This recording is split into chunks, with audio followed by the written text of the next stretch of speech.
नमस्कार, मैं एडवोकेट धनवानी बात करता हूं कानून की। पहले हम बात कर चुके हैं कि अगर आप अपनी प्रॉपर्टी किराए पर देना चाहते हैं तो किराए पर देते समय कौन कौन सी बातों को ध्यान रखना चाहिए। उसी वीडियो में हमने बात की थी किराएदार कब मालिक बन जाता है।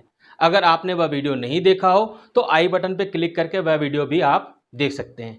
उसी वीडियो में हमने ये भी बात की थी कि किराएनामा बनाना ज़रूरी क्यों है। इसी बात को आगे बढ़ाते हुए आज हम बात करेंगे किराएनामे में कौन कौन सी बातें लिखी होनी चाहिए, यानी किराएनामा कैसे बनाया जाता है, कैसे तैयार किया जाता है। दरअसल किराएनामा एक कानूनी दस्तावेज है। जब आप किराएनामा बना करके अपनी प्रॉपर्टी किसी को किराए पर देते हैं तो आपके और किराएदार के बीच में किराएदारी का कानूनी संबंध स्थापित हो जाता है और इसीलिए किराएनामा बनाते समय बहुत सारी बातों का ध्यान रखना चाहिए। हालांकि हर राज्य में किराएदारी कानून के अलग अलग प्रावधान लागू हैं और इसीलिए किराएनामा बनाते समय आपको अपने राज्य में लागू कानूनी प्रावधानों को ज़रूर ध्यान में रखना चाहिए।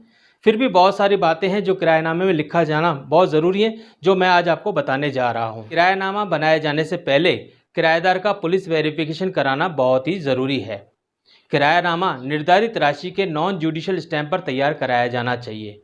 कुछ राज्यों में 100 रुपये, कुछ राज्यों में 300 रुपये, तो कुछ राज्यों में 500 रुपये के नॉन जुडिशियल स्टैंप पर किराएनामा मान्य किया गया है। राजस्थान में 500 रुपये के नॉन जुडिशियल स्टैंप पर किराएनामा बनाया जाता है। आप अपनी प्रॉपर्टी जितने समय के लिए चाहें उतने समय के लिए किराए पर दे सकते हैं, लेकिन लोगों में एक आम धारणा है कि किराएनामा केवल 11 महीने के लिए ही बनाया जाना चाहिए, जो कि गलत धारणा है। दरअसल 11 माह से अधिक समय के लिए अगर आप किराएनामा बनवाते हैं तो किराएनामे को सब रजिस्ट्रार के दफ्तर में जाकर के रजिस्टर्ड करवाना होता है, जिस पर रजिस्ट्रेशन फीस लगती है। इसलिए ज़्यादातर लोग 11 माह का ही किराएनामा तैयार कराते हैं।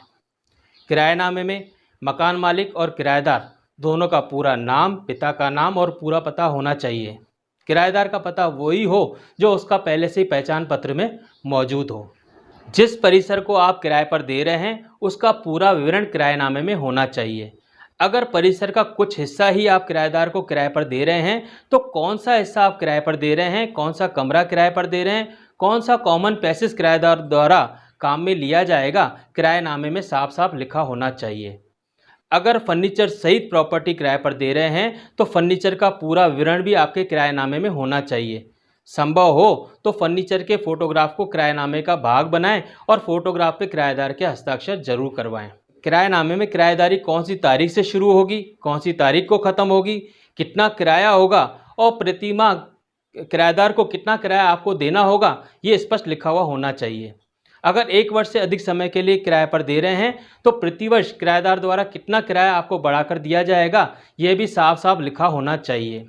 कुछ राज्यों में 10% तक किराया बढ़ाया जा सकता है, लेकिन राजस्थान में अधिकतम 5% ही किराया बढ़ाया जा सकता है। आप चाहें तो आप अपने बैंक खाते की डिटेल किराएनामे में दे सकते हैं ताकि आपका किराएदार प्रतिमाह समय पर आपका किराया आपके खाते में जमा करवा दे। इसी तरह किराएनामे में ये स्पष्ट लिखा होना चाहिए कि कितने समय तक लगातार अगर आपका किराएदार किराया नहीं देता है तो आप मकान खाली करवा सकते हैं। किराएनामे में यह भी लिखा होना चाहिए कि बिजली का बिल, पानी का बिल कौन जमा करवाएगा। अगर आपके राज्य में मकान या दुकान किराए पर देने पर कोई टैक्स या कर दे है या देना पड़ता है तो वो टैक्स कौन भरेगा, उस टैक्स का भुगतान कौन करेगा, यह भी आपके किराएनामे में स्पष्ट लिखा होना चाहिए। कई बार कुछ प्रॉपर्टियां सोसाइटी के अंडर में होती हैं या जैसे शॉपिंग मॉल के अंदर कोई आपकी शॉप है या दुकान है जिसको आप किराए पर दे रहे हैं और प्रतिमाह उसका मेंटेनेंस शॉपिंग मॉल के केयर टेकर को या सोसाइटी के इंचार्ज को देना होता है, तो उसका भुगतान कौन करेगा, यह भी स्पष्ट आपके किराएनामे में लिखा हुआ होना चाहिए। जिस परिसर को आप किराए पर देने जा रहे हैं उसका उपयोग किराएदार द्वारा आवासीय किया जाएगा या व्यवसायिक किया जाएगा, यह भी स्पष्ट लिखा होना चाहिए। अगर किराएदार द्वारा उसका उपयोग बदला जाता है तो आप उससे खाली करवा सकते हैं, ये क्लॉज किराएनामे में ज़रूर लिखें। जैसे आपने किराएदार को रहने के लिए मकान दिया लेकिन किराएदार ने उसमें कोई व्यवसाय शुरू कर दिया या कोई इल्लीगल एक्टिविटी शुरू कर दी, ऐसे में आप उससे मकान खाली करवा सकते हैं। ये आपके किराएनामे में स्पष्ट लिखा हुआ होना चाहिए। इसी तरह किराएदार आपकी संपत्ति में कोई तोड़फोड़ नहीं कर सकता, रद्दोबदल नहीं कर सकता, ये भी स्पष्ट लिखा हुआ होना चाहिए।